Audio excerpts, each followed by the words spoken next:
ito ay rated SPG. Striktong patnubay at gabay ng magulang ang kailangan. Maaaring may masiselang tema, lengguwahe, karahasan, sexual, horror o droga na hindi angkop sa mga... Sa kasamang palad na puruhan nga itong si Manuel matapos nga niyang harangin ang humahabol nga dito kay Angela. Kaya naman nga dahil dito nabundol nga itong si Manuel at dinala nga sa ospital. Critical nga ang lagay ngayon ni Manuel.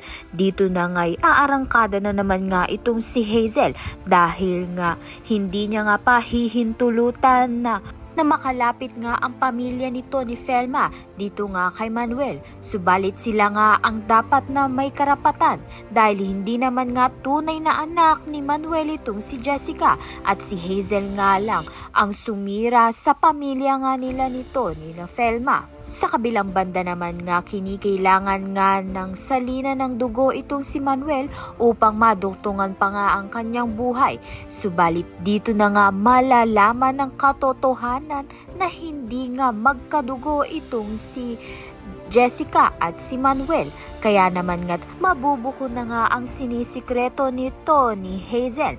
Kaya naman nga yan at iba pa ang dapat nating pakaabangan. Maraming salamat sa iyong panonood.